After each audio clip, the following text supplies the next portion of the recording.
Hello friend, उम्मीद है सब लोग अच्छे होंगे। तो आज हम लोग मटेरियल इंजीनियरिंग में सबसे इम्परफेक्शन ऑफ इन सॉलिड्स को आगे बढ़ाते हुए सबसे पहले डिस्कस करेंगे सरफेस डिफेक्ट्स के बारे में, जिसमें हम लोग external surfaces, grain boundaries, tilt boundaries, Twain boundaries और स्टैकिंग फॉल्ट डिफेक्ट के बारे में बात करेंगे। तो सबसे पहले स्टार्ट करते हैं हम लोग एक्सटर्नल सरफेस से। तो बेसिकली एक्सटर्नल सरफेस का मतलब ये है कि ये किसी भी सॉलिड में, जैसे आप जानती हैं कि कोई भी सॉलिड होता है वो उसकी एक आउटर बाउंड्री होगी, ठीक है। सॉलिड होगा, उसकी आउटर बाउंड्री होगी, तो उसकी वजह से क्या होता है, जो सबसे ऊपर पे जो एटम्स होते हैं they are comparatively at higher energy. ऐसा क्यों है? क्योंकि बिकॉज जो इंटीरियर में एटम्स है, सपोज करिए मैं इस एटम की बात करूँ, तो ये बॉन्ड बना रहा है अपने सारे आसपास के एटम से। इससे बना रहा होगा बॉन्ड, इससे बना रहा होगा बॉन्ड, और इससे बना रहा होगा bond. On the other hand जो सरफेस पे एटम्स हैं वो they are only forming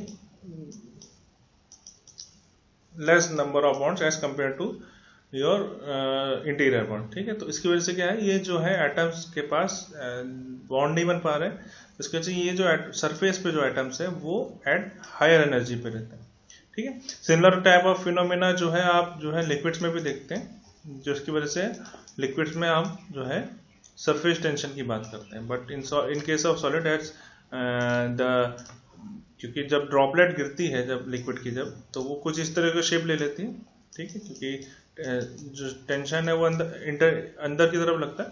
but in case of solids because they can you can not see easily, okay, कि there is some type of force is there, but the atoms on the surface are at somewhat higher energy as compared to your internal atoms, okay। तो ये जो defect है आप इसको मतलब किसी मतलब एक तरीके से ये कहते हैं कि किसी भी सॉलिड में ये डिफेक्ट आएगा ही आएगा, बिकॉज कोई भी सॉलिड होगा उसको कोई लिमिट होगी वो कितना बड़ा है, और अगर वो बड़ा उसकी कोई बाउंड्री होगी ऑफकोर्स, और उसकी अगर बाउंड्री होगी तो उसकी एक एक्सटर्नल सरफेस होगी। अगर एक्सटर्नल सरफेस होगी तो उसकी वजह से ये जो डिफेक्ट है एक्सटर्नल सरफेस, और एटम्स जो है पूरी तरह से बॉन्ड नहीं बना पाएंगे, तो वो जो है ऑफ कोर्स जो है ये अलग एक्सटर्नल सरफेस उसमें होगी, ठीक। इसके बाद नेक्स्ट है हमारे पास grain boundary. Grain boundaries is the region between crystalline and polycrystalline solid. इसको देखिए कैसे है। सपोज करिए इसको इस तरह से समझते हैं हम लोग। सपोज करिए आपने कास्टिंग में क्या होगा, कास्टिंग में बेसिकली आप किसी मेटल को सबसे पहले काफ़ी हाई टेम्परेचर पे हीट करते हैं, उसके बाद किसी तरह के मोल्ड में डालते हैं, ठीक है। मोल्ड में उसको डालते हैं ताकि ये जो है उस तरह का शेप ले ले, ठीक है। जो भी मोल्ड का जो है कास्टिंग है उसका शेप ले ले। तो उसकी वजह से क्या होगा, जब आप कास्टिंग करते हैं तो उसके बाद जो है ये जो है जो मेटल है वो लिक्विड फॉर्म में जाएगा पहले, ठीक है। और लिक्विड फॉर्म के बाद जब ये आप इसको कूल डाउन करेंगे तो वो सॉलिड फॉर्म में जाएगा। सपोज करिए ये स्टार्टिंग में इस तरह से लिक्विड फॉर्म में था, ठीक है। तो क्या होगा कि जब ये सॉलिड फॉर्म में आएगा तो यहाँ पे क्रिस्टल बनना स्टार्ट होंगे। एटम्स जो हैं पहले तो फ्री थे, अब धीरे धीरे जो है वो क्रिस्टल फॉर्म करने लग गए, ठीक है। तो ये इस तरह से डिफरेंट पोजीशंस पे आपके जो क्रिस्टल्स है वो बनना स्टार्ट हो गए। अब बात ये आती है कि कुछ क्रिस्टल्स की ओरिएंटेशन कुछ इस डायरेक्शन में है, कुछ क्रिस्टल्स की ओरिएंटेशन कुछ डिफरेंट डायरेक्शन में, और ये जो है एक तरीके का सेम तरीके के वो बना रहे हैं, ठीक है, ओरिएंटेशन वाले क्रिस्टल फॉर्म कर रहे हैं in the one polycrystal solid, okay. तो जैसे जैसे ये जुड़े जैसे जैसे ये जो है आगे बढ़ेंगे, जब जैसे जैसे सॉलिडिफाई होगा ये, तो उसके बाद क्या होगा, ये कहीं ना कहीं मिल रहे होंगे, ठीक है, इस तरह से। तो ये जो है जिस पोजीशन में मिल रहे होंगे तो ये जो बॉन्ड किसी तरह की बाउंड्री बना रहे होंगे, ठीक है। तो सिचुएशन कुछ इस तरह से रहेगी। अगर मैं ऐसे देखूं, इस तरह से कुछ बाउंड्री बना रहे होंगे, और इसके जो इस तरफ वाले एटम्स है वो एक तरह के ओरिएंटेशन में है, ठीक है, यानी एक तरह के क्रिस्टल टाइप का बना रहे हैं। और ये जो दूसरा वाला है उसमें दूसरे ओरिएंटेशन में है हमारे एटम्स अरेंज, तो जो यूनिट सेल है और ये क्रिस्टल्स हैं वो दूसरे तरह के बन रहे हैं, ओरिएंटेशन में बन रहे हैं, अरेंजमेंट में बन रहे हैं, ठीक है। तो ये जो बाउंड्रीज इन दोनों के बीच में बनी है, इसको सबसे पहले हम बोलते हैं ग्रेन बाउंड्री, ठीक है। अभी हमने खाली दो यहाँ पे, और ये जो पोर्शन जो इन्होंने सॉलिड बनाया है और ये जो पोर्शन बनाया है इसको हम लोग बोलते हैं ग्रेन्स, ठीक है। तो there are in this example we have taken 2 grains, ठीक है। ये सेकंड ग्रेन है, ठीक। तो अब प्रॉब्लम क्या आ रही है कि ये जो बाउंड्रीज में बन रही है, इसमें जो एटम्स होंगे बाउंड्री के ऊपर वो ना ही इस सॉलिड के हैं ना ही इस सॉलिड के, ठीक है। तो वो बिटवीन इन ट्रांजिशन है, ठीक। तो इसकी वजह से क्या है, ये जो ग्रेन बाउंड्री है वो एक तरीके का डिफेक्ट बना रही है, क्योंकि उसमें जो एटम्स हैं वो ना ही इसके हैं ना ही इसके हैं, तो वो बिटवीन ट्रांजिशन में है। और उनकी इसको अगर आप ब्रेक करना चाहें तो कंपेयर, अगर इस सॉलिड को अगर आप ब्रेक करने को तो ग्रेन बाउंड्री में क्रैक आने के ज़्यादा चांसेस हैं, ठीक है। तो ये जो डिफेक्ट है, ये जो बाउंड्री बन के आ रही है, इसको हम लोग बोलते हैं ग्रेन बाउंड्री, ठीक है। सिमिलरली आप इस फोटो में भी देख सकते हैं, जो है ये जो है आपका फर्स्ट ग्रेन बनाया है इसने, ठीक है। ये सेकंड ग्रेन है, ग्रेन 2, और ये है ग्रेन 3, ठीक। और ये जो बाउंड्री इन बिटवीन है, ये जो है इसको बोलते हैं ग्रेन बाउंड्री। और ये एटम्स का अरेंजमेंट कुछ इस तरह से है, एक ही तरह से अरेंज है, इस वाले में कुछ अलग तरह से अरेंज है, इसमें कुछ अलग तरह से अरेंज है, ठीक है। Grain 1, grain 2, grain 3। सिमिलरली अगर ये जो है, अगर आप एक्चुअल सॉलिड को मैग्नीफाई करके देखें किसी मशीन में, तो वो कुछ इस तरह से दिखाएंगे। ये जो रीजन है वो एक तरह के ग्रेन बना रहा है, ठीक है। एक्चुअल में ये दिखते हैं ये इस तरह के, तो ये जैसे ये इस तरह पे ग्रेन बना रहा है। और ये जो बाउंड्री आपको दिख रही है, ये जो डिवाइडिंग लाइन है, इसको बोलते हैं हम लोग ग्रेन बाउंड्री, ठीक है। तो एटम जो इसमें रहेंगे वो ना ही इस वाले क्रिस्टल के हैं ना ही इस वाले क्रिस्टल के हैं, इस वाले बाउंड्री पे जो एटम्स रहेंगे ना ही इस वाले क्रिस्टल वो बाउंड्री पे हैं, ठीक है। तो ये एक तरह का डिफेक्ट है ग्रेन बाउंड्री। ये मैंने वही चीज है, जो पॉलीक्रिस्टलाइन सॉलिड, जनरली ज्यादातर सॉलिड सब में पॉलीक्रिस्टलाइन ही होते हैं। जो एक्चुअल पूरा प्योर क्रिस्टल जो बनाना जो है, मतलब देखिए ये पॉलीक्रिस्टलाइन है, क्योंकि ये जो है एक आपका एक तरह के अरेंजमेंट है, इसमें एक तरह का क्रिस्टल बना रहा होगा सॉलिड, ये जो है एक अलग तरह का क्रिस्टल बना रहा होगा सॉलिड, क्योंकि अरेंजमेंट अलग है, ये एक अलग तरह का अरेंजमेंट वाले हैं। तो इस वजह से हम इसको पॉलीक्रिस्टलाइन बोलते हैं, ठीक है। क्योंकि इसमें अरेंजमेंट अलग है, तो ये एक अलग क्रिस्टल बना रहा है, ये अलग क्रिस्टल बना रहा है, इसको ये अलग क्रिस्टल बना रहा है, ठीक है। तो बेसिकली वही चीज बताई गई है, grain boundaries is a region between crystals, between these crystals in a polycrystalline solid, in a polycrystalline solid grain boundary is the region, ये जो रीजन है बिटवीन these crystals, ओके। इसके बाद हमारे पास है टिल्ट बाउंड्री।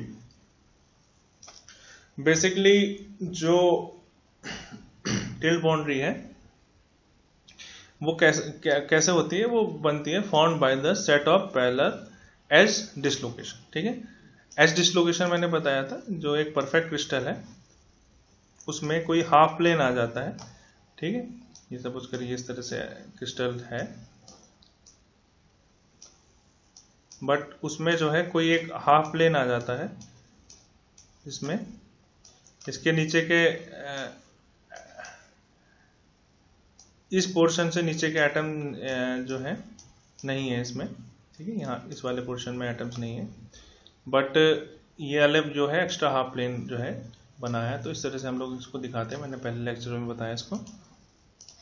तो कैसे बनता है tilt boundary? Tilt boundary is formed by set of parallel edge dislocation. देखिए ये आपको थोड़ा सा ध्यान से सुनने की जरूरत है इसमें।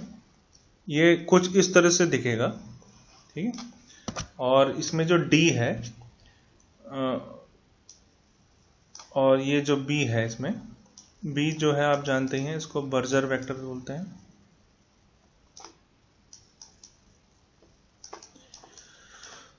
D is denoting your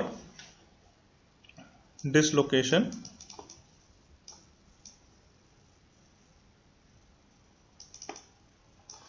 separation, okay, और theta is your tilt angle.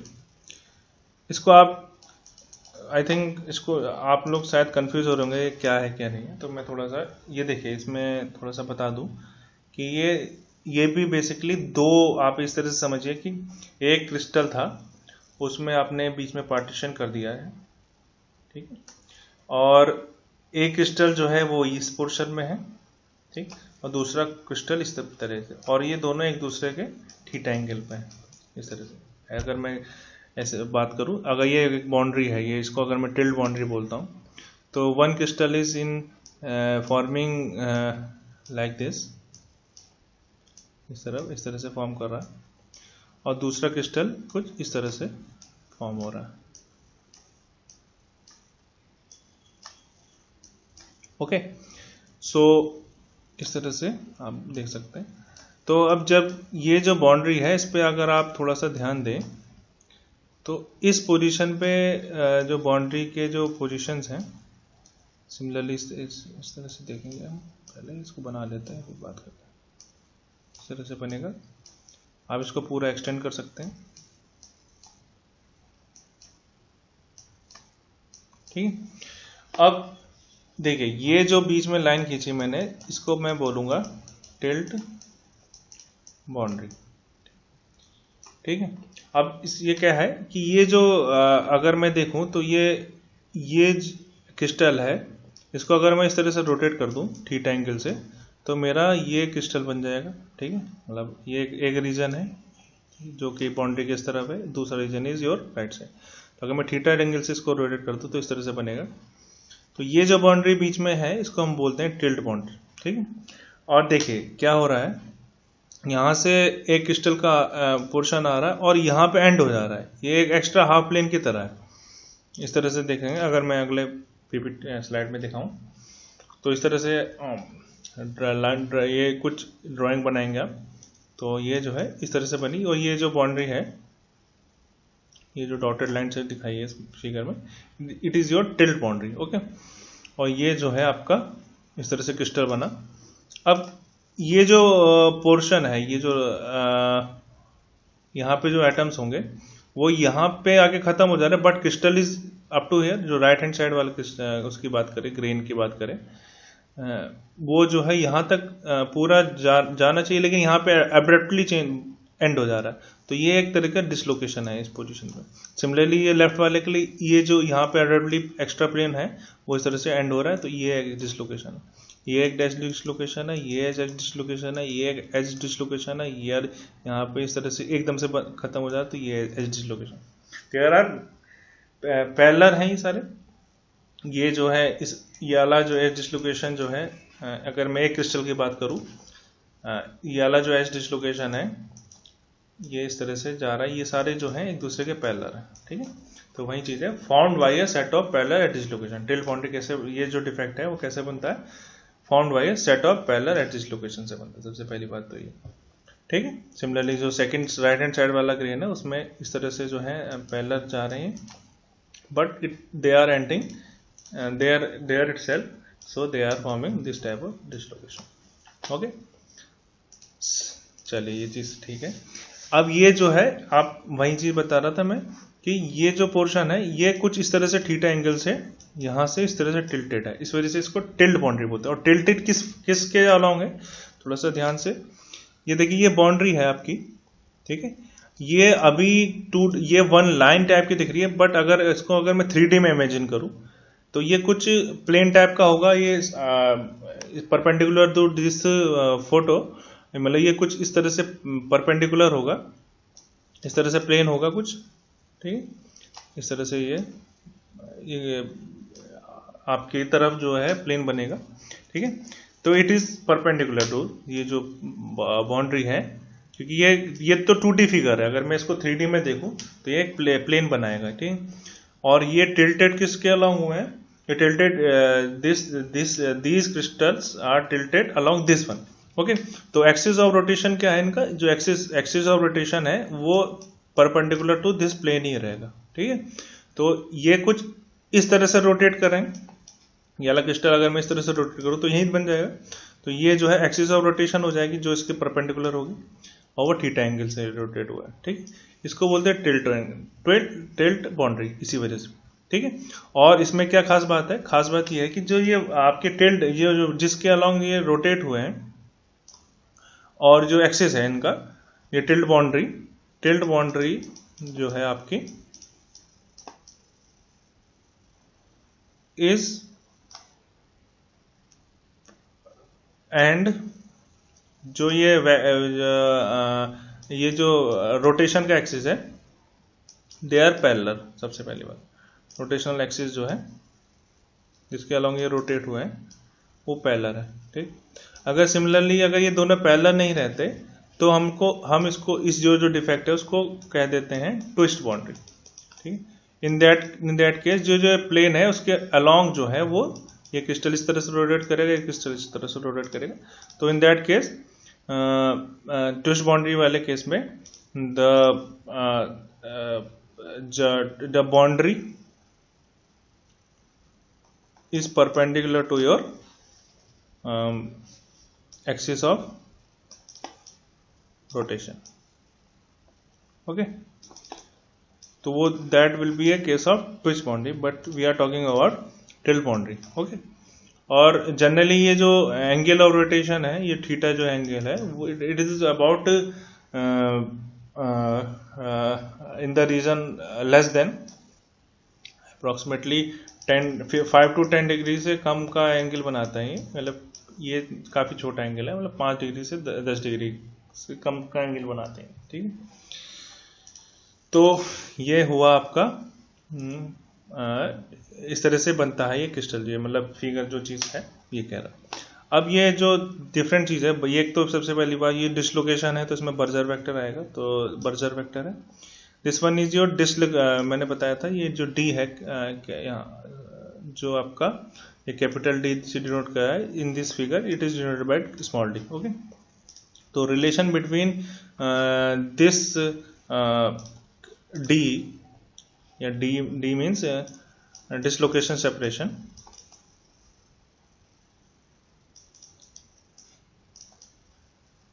And small B which is Burgers vector. Okay, तो वो कैसे पता करेंगे?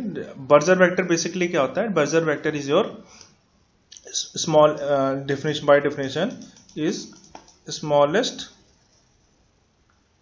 ट्रांसलेशन है। ठीक है, ऑलमोस्ट एक एटॉमिक डिस्टेंस की ट्रांसलेशन के बराबर होता है बर्जर वेक्टर। सबसे पहली बात तो ये आपको याद होगा जहाँ तक। अब ये कैसे हो रहा है देखें, इनके बीच में रिलेशन निकालना है मुझे। तो अगर मैं इस वाले में देखूँ तो डिसलोकेशन के बीच में सेपरेशन कैसे है? दिस सपोज करिए इस वाले डिसलोकेशन से स्टार्ट करूं तो next dislocation is up to this point. Okay, तो ये इस तरह से है। तो दिस इज योर डी। ठीक, एक डिसलोकेशन से दूसरे डिसलोकेशन के बीच की डिस्टेंस को मैं डी से डिनोट कर रहा हूं। ठीक, ये डी बनाएगा। ठीक है, तो वही चीज यहाँ पे दिखाई है। इसके अलावा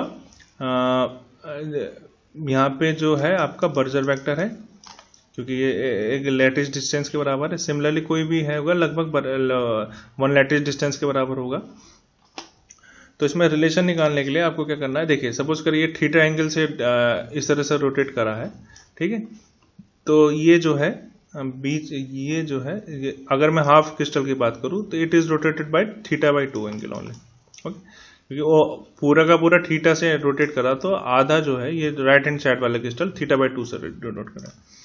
और अगर मैं सिर्फ राइट हैंड साइड वाले की बात करूं तो the distance from this to this will be 2d। ऐसा क्यों? क्योंकि मैंने बताया कि ये यहाँ से ये जो डिस्टेंस है इससे यहाँ तक की डिस्टेंस को अगर मैं स्मॉल डी बोल रहा हूँ तो ये it will be almost 2 times. Okay, because अगर हम राइट वाली की बात करें तो it is almost 2 times. Okay, and the angle is theta by 2। Okay, and if we make a triangle like this type, okay, which you can see here also. So the triangle will, suppose I am saying that this triangle is AB and C. So this triangle will be like this. Okay, this triangle will be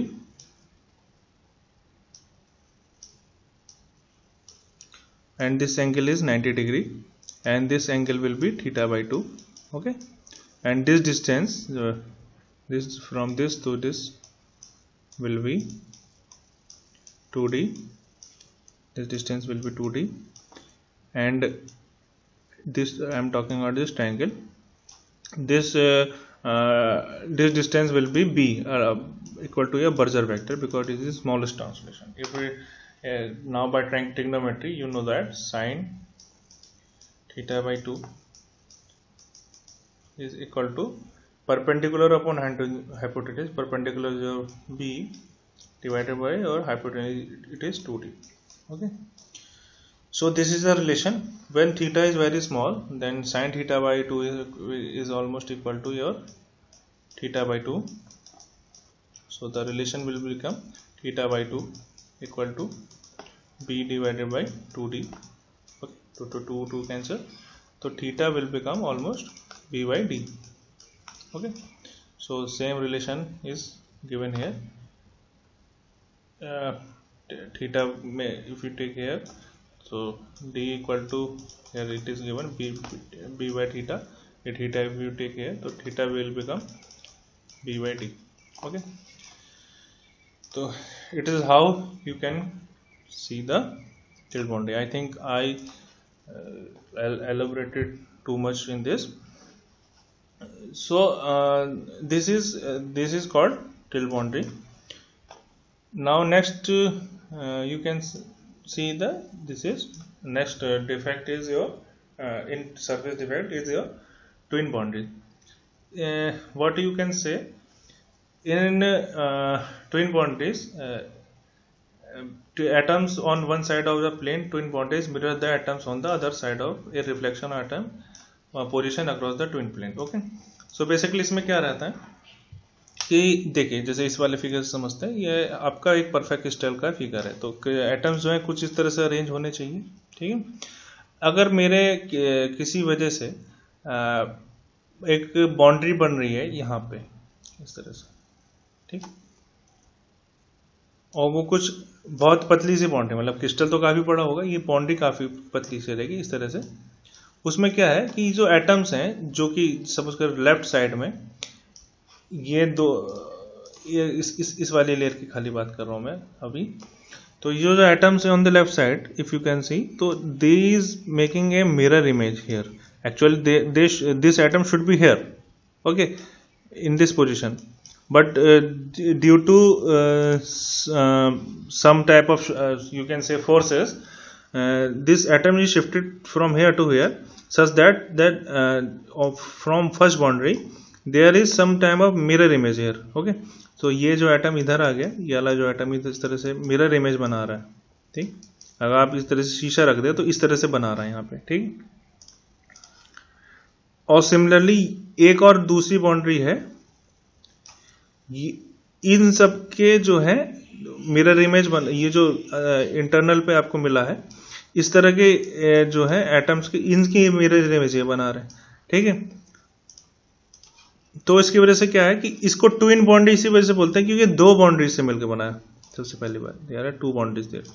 और यहाँ पे ये देखेंगे तो इस तरह से हो रहा है. ठीक, यहाँ पे जो ये एक ओरिजिनल है arrangement, there is a reflection of that second, and there is a original arrangement thereafter. ठीक है, तो ये जो एक छोटी सी बाउंड्री आपके बीच में बन रही है, इसको हम लोग ट्विन बाउंड्री के नाम से जानते हैं, क्योंकि ये जो दो बाउंड्री से बनना सबसे पहले, इस वजह से ट्विन, और ये जो है एक तरह से मिरर इमेज बना रहा है. तो this is original one, this is reflection of this original one, and by reflecting this again you will get the original. तो आपको ऐसा लगेगा कि क्रिस्टल में बस ये छोटा सा जो पोर्शन है जहाँ पे ये है, इस जगह पे कुछ अरेंजमेंट कुछ डिफरेंट है as compare to your left hand right side. Okay, तो ये है आपकी, and this is the case of twin boundary. Next let's talk about stacking faults. In stacking fault, basically fault in stacking sequence of the crystal. ये किस तरह से है, suppose क्योंकि जैसे FCC जो स्ट्रक्चर है, चलिए, हाँ, तो इसमें क्या रहता है कि एग्जाम्पल के रूप में हम FCC ले रहे हैं इसमें। तो सबसे पहले जो first layer of crystal atoms है वो इस तरह से अरेंज है। Next layer of crystal is arrange like this, sorry, first layer of crystal is arranged like this, second layer of arrange is atoms are arranged like this, and third layer is arranged like this. What I am telling you कि पहली जो सबसे पहली layer होगी वो इस तरह से अरेंज होगी, उसके ऊपर जो सेकंड लेयर होगी वो यहाँ पे जो पिंक कलर से, जो स्मॉल पिंक कलर से डिनोट कर रहे हैं, वो उस तरह से अरेंज होगा। उसके ऊपर जो है जो सी प्लेन है वो इस तरह से अरेंज होगा, which is shown by red colour. Okay, तो इसमें क्या हो रहा है, इसको इस तरह से समझिए कि सपोज करिए एक ये पहली लेयर है, ठीक है, first layer of atom, second layer of atoms are in between this, ठीक है, और third layer of atom is like this. Okay, suppose करें, और फिर जो fourth layer of atom will be such that let's make it once again. Suppose this is your first layer, and in between there is second layer of atom,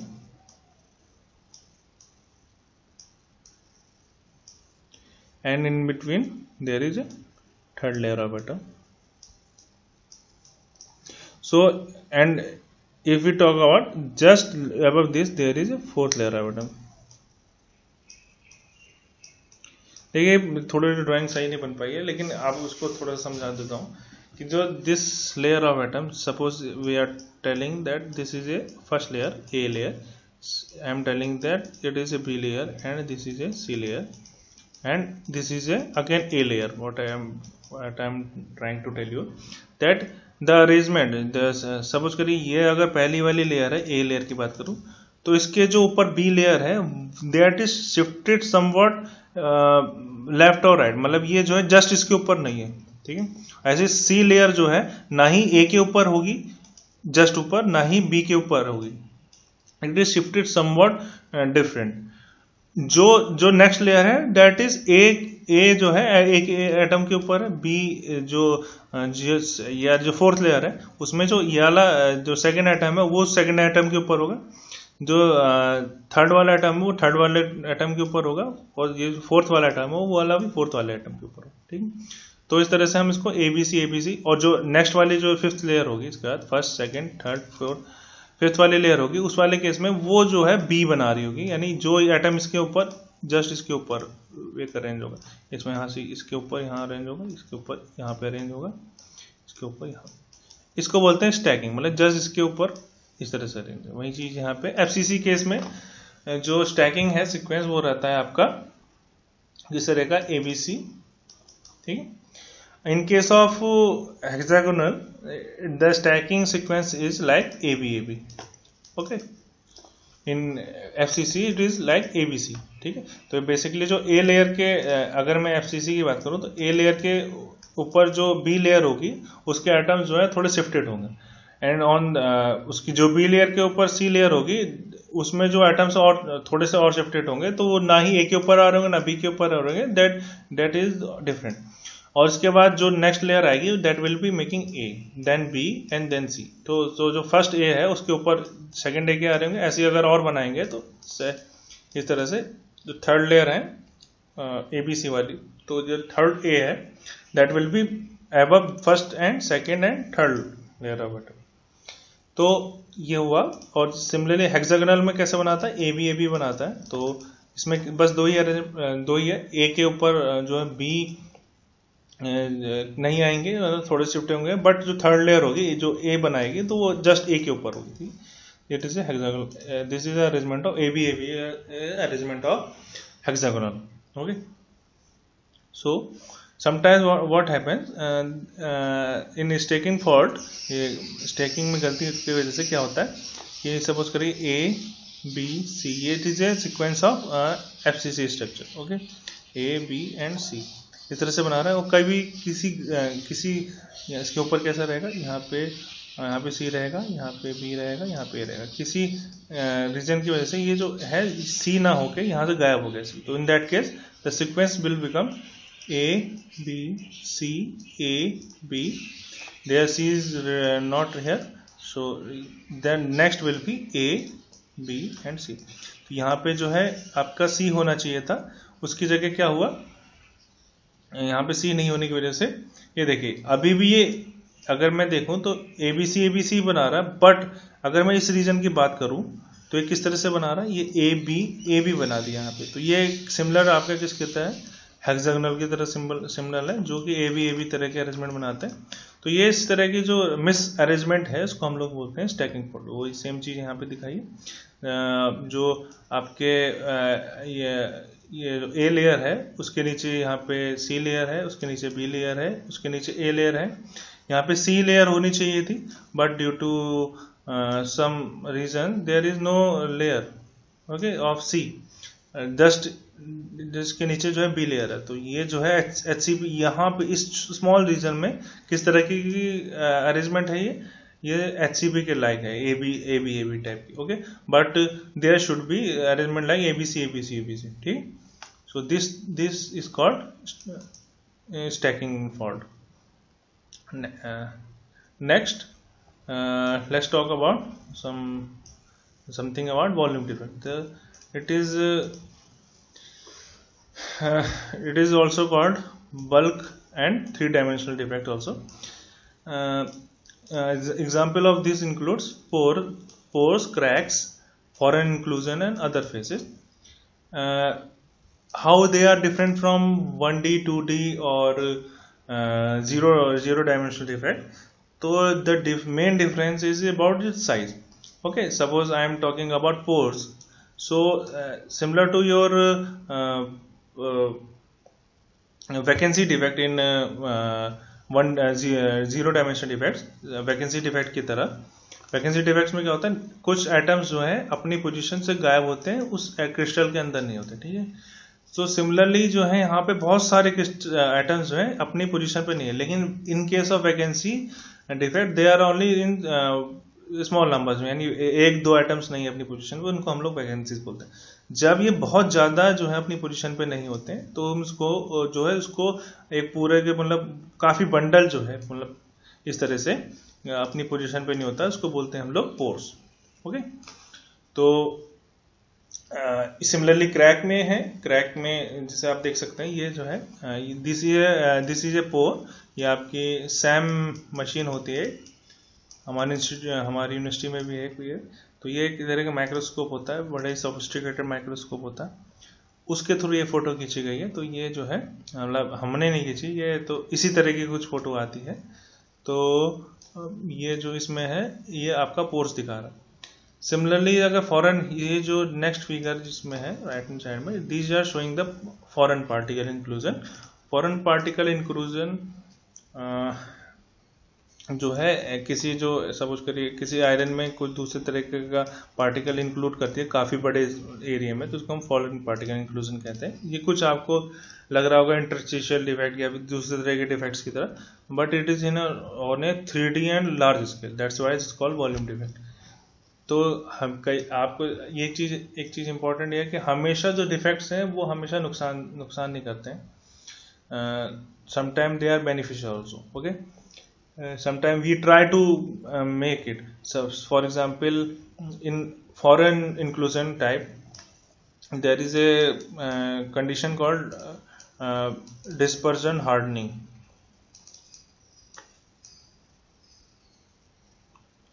So basically dispersion hardening जो है एक तरीके का, उसमें क्या करते हैं हम लोग फॉरेन पार्टिकल्स को इंक्लूड कराते हैं, तो वो जो डिसलोकेशंस है उनके मोशन को रोकने में काम आता है, मतलब उसके मोशन को रिस्ट्रिक्ट करता है, ठीक है। तो बाहर के पार्टिकल आने की वजह से जो है मोशन को रिस्ट्रिक्ट कर रहा है डिसलोकेशन को। तो डिसलोकेशन क्या है, basically it is a plane, तो वो जो है वो जो डिसलोकेशन उसको ब्लॉक करने का काम कर रहा है। तो कई बार हमारे काम की चीज हो जाती है। तो so these two photos are showing the foreign particle inclusion. And last is your crack. So crack you can see it is look like pores, but so it is somewhat different from the pores. Okay, it is mainly caused by mechanical working, after mechanical working, ठीक है, या फिर कोई mechanical process के बाद जो है आप कई बार क्रैक को देखेंगे, खासकर जो है जैसे मशीनिंग हो गया, फॉर्मिंग हो गया, इस तरह के. So I think today we are going to end this lecture. So we have talked about today surface and volume defects. These are some of the references which I used to make this presentation, and thank you.